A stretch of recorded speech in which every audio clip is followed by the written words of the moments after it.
language of religion. You look like you're the real thing, but your heart is too far from God. And there's a generation of people who look religious. They have all the jargon down. We become professional church people. We know how to show up, but this thing is too pretentious because your heart is not in. We got to raise today is, why is all this little stuff stressing me out? Why is it that everything in my life is up? My pressure's up, my sugar's up, and then I'm up. I can't even go to bed at night. God told me to tell you, you will get the victory, but you're going to have to do what he tells you to do. Tell your neighbor, this is my last day stressing over little stuff.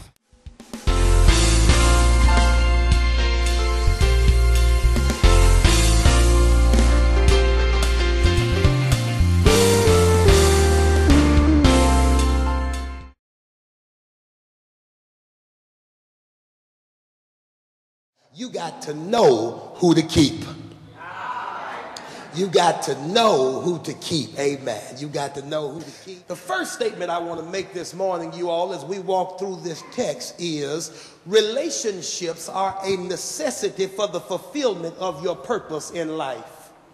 Relationships are a necessity for the fulfillment of your purpose in life. You cannot and you will not fulfill your destiny without being connected to other people. None of us. None of us. Somebody say none of us. None of us have been created with the capacity or the ability to fully and authentically function in our God-given life purpose without connection to other people. He's got God. And God says, even with the animals present and with God present, Adam needs a suitable partner. Is God saying that he's not suitable? What God is saying is, don't miss this, Adam has company, but he doesn't have a partner. I said something there. Adam's got company, y'all, but he doesn't have a partner. You do know you can have company and still be alone, don't you? Talk to me, somebody. God says that Adam needs something beyond company. See, having a body next to you does not mean you've got someone God ordained for you. You might well come on, go with me, because before I take it back, I'm going to add more to it. Now, I know what's wrong. Let me help all of my single saints exhale. This text, nor this sermon, is an infomercial for marriage. What God means by suitable is someone like you who has within them what God places in them to help you fulfill your destiny. Did you hear what I said?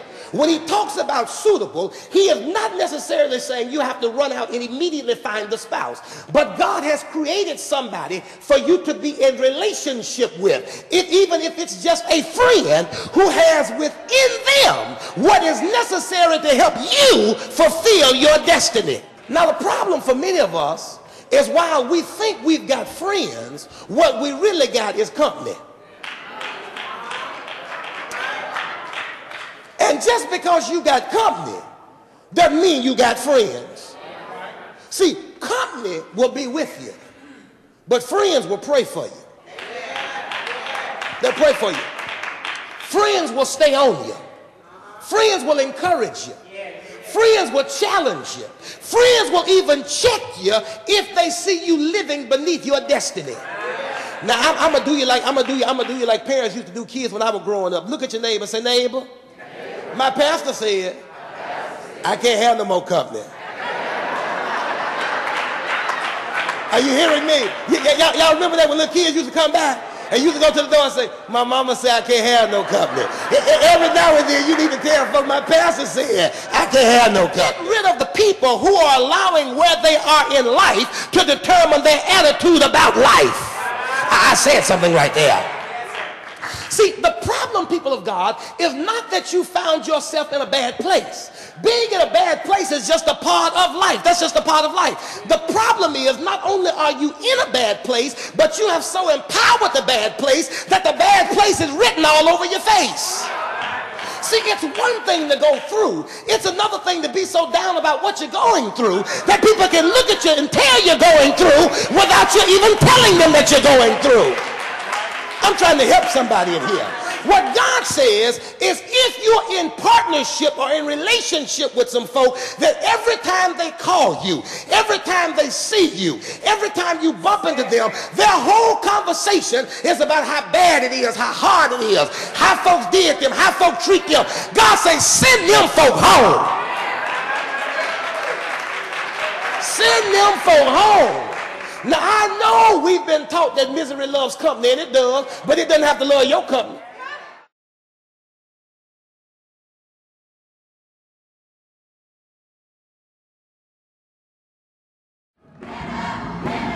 If you're like most people, you've probably grown weary of the ritual and routine of just attending church. Well, I want to introduce you to something relevant, something refreshing, and something real. Here at the St. Paul Church, we're preaching and teaching a practical faith message that's changing lives. Join me Sunday at 7:45 or 10 a.m. for a worship experience you won't soon forget. I'll look to see you in worship.